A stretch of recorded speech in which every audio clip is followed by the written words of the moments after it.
ಈ ಮನುಷ್ಯ ನೀರಾಗ ಹಿಂಗ್ಯಾಕ್ ಬಿದ್ದು ಹೊಳ್ಳಾಡಕತ್ತ ಅನ್ನೋದು ತಿಳ್ಕೊಬೇಕಾದ್ರ ಈ ವಿಡಿಯೋ ಲಾಸ್ಟ್ ಮಟ್ಟ ನೋಡ್ರಿ. ಸೊ ನಾವು ಬೆಳಗ್ಗೆ ಎದ್ದು ಸಕಲೇಶ್ಪುರ ಕಡೆ ರೈಡಿಗೆ ಹೊಂಟಿದ್ವಿ. ಬೆಳಗ್ಗೆ 5 ಗಂಟೆ ಆಗಿದ್ರು ಬೆಂಗಳೂರು ಟ್ರಾಫಿಕ್ ಸಿಕ್ಕಾಪಟ್ಟಿ ಜಾಸ್ತಿ ಇತ್ತು. ಇದನ್ನ ದಾಟಿ ಹಾಸನ್ ರೋಡ್ ಬರೋಷ್ಟ್ನಾಗ ಬೆಳಕಾಗೇ ಬಿಡುತ್ತ. ಸೊ ಈಗ ಒಂದು 62 ಕಿಲೋಮೀಟರ್ ಬಂದ್ವಿ ಬೆಂಗಳೂರಿಂದ. ಹಾಸನ್ ರೋಡ್ ಮೇಲೆ ಅದೇವಿ ನೋಡ್ರಿ, ಪೆಟ್ರೋಲ್ ಬಂಕ್ ನಿಲ್ಸೇವಿ. ಯಾಕೋ ಏನೋ ಸಿಕ್ಕಾಪಟ್ಟಿ ತಂಡೈತಿ, ಬಿಸಿಲು ಬಿದ್ದಿಲ್ಲ. 7:30 ಆತ. ಹಾಸನ್ ರೋಡ್ನಾಗ ಬೆಳಗ್ಗೆ ವಿಂಟರ್ ಸೀಸನ್ ನಾಗ ರೈಡ್ ಮಾಡೋ ಮಜಾನ ಬೇರೆ. ಸಿಕ್ಕಾಪಟ್ಟಿ ಮಂಜು ಬಿದ್ದಿರ್ತೈತಿ. ಹಂಗ ನಮಗೂ ಸಿಕ್ಕಾಪಟ್ಟಿ ಅಂದ್ರೆ ಸಿಕ್ಕಾಪಟ್ಟಿ ಮಂಜು ಸಿಕ್ತ. 8:20 ಆತ, ಇನ್ನೂ ಮಂಜು ಹೋಗಲ್ತ. ಗ್ರ್ಯಾಂಡ್ ಚಾಲುಕ್ಯ ಅಂತ ಬ್ರೇಕ್ಫಾಸ್ಟ್ ಮಾಡಕ್ ಬಂದೇವಿ. ನೋಡ್ರಿ ಇದು ಹೆಂಗೈತಿ. ಇದನ್ನ ಯಡಿಯೂರು ದಾಟಿ ಬಂದೇವೆ ಅಷ್ಟೇ. ಆಲ್ರೆಡಿ ಚಿಕ್ಕಮಗಳೂರು ಸಕಲೇಶ್ಪುರ ತರ ಫೀಲ್ ಆಗತೈತಿ.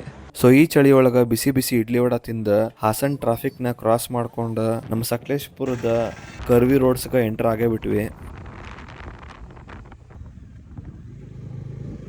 ಆಮೇಲೆ ರೋಡ್ ಮೇಲೆ ನಮ್ಗೊಂದು ಅಕಸ್ಮಾತ್ ವಾಟರ್ ಫಾಲ್ ಸಿಕ್ತ. ಸೊ ಸ್ವಲ್ಪ ಹೊತ್ತು ಗಾಡಿ ನಿಲ್ಸಿದ್ವಿ, ಆರಾಮ್ ಟೈಮ್ ಪಾಸ್ ಮಾಡಿದ್ವಿ. ಮಸ್ತ್ ತಂಪಾಗಿತ್ತು. ಅಲ್ಲೊಬ್ಬ ಮನುಷ್ಯ ನೀರಾಗ ಮುಣಿಗ್ ಹೇಳತ್ತಿದ್ದ. ನಾವು ಫಸ್ಟಿಗೆ ಮೀನಾ ಹಿಡ್ಯಾಕತ್ತಿರ್ಬೋದು ಅಂತ ತಿಳ್ಕೊಂಡ್ವಿ. ಬಟ್ ಆಮೇಲೆ ಗೊತ್ತಾತವ ಮೀನಾ ಹಿಡ್ಯಾತಿಲ್ಲ, ಏಡಿ ಹಿಡ್ಯಾತನಂತ. ಸೊ ನೀರೊಳಗ್ 1 ನಿಮಿಷದಕ್ಕಿಂತ ಜಾಸ್ತಿ ಮುಣಿಗಿ ಬಂಡಿಗಲ್ ಒಳಗ ಸಂಧಿ ಒಳಗೆಲ್ಲ ಕೈ ಹಾಕಿ ಅಲ್ಲಿಂದ ಏಡಿನ ತೆಗ್ಯಾತಿದ್ದ. ಅಲ್ಲಿಂದ ಸೀದಾ ನಮ್ ಹೋಮ್ ಸ್ಟೇಗ್ ಬಂದ್ವಿ. ನಮ್ ಹೋಮ್ ಸ್ಟೇ ಇಷ್ಟ ಅನಾಹುತಿತ್ತಂದ್ರ ಚಿಕ್ಕದಾಗಿ ಚೊಕ್ಕಾಗಿತ್ತು. ಫುಲ್ ವಿಂಟೇಜ್ ವೈಬ್ಸ್ ಇತ್ತು. ನೀವ ನೋಡ್ರಿ, ಇಷ್ಟ ಅನಾಹುತ ಐತಿ ನಮ್ ಹೋಮ್ ಸ್ಟೇ. ಗುಡ್ಡ ಕಾಡಿನ ಮಧ್ಯ ಡೆನ್ಸ್ ನೇಚರ್ ಒಳಗ ಈ ಹೋಮ್ ಸ್ಟೇ ಸಿಚುವೇಟ್ ಆಗೈತಿ. ನೆಕ್ಸ್ಟ್ ಎಪಿಸೋಡ್ನಾಗ ಸಕಲೇಶ್ಪುರ ಒಳಗೆ ಯಾವ ಜಾಗ ನೋಡಿದ್ವಿ ಅನ್ನೋ ತೋರಿಸ್ತೀನಿ. Stay tuned.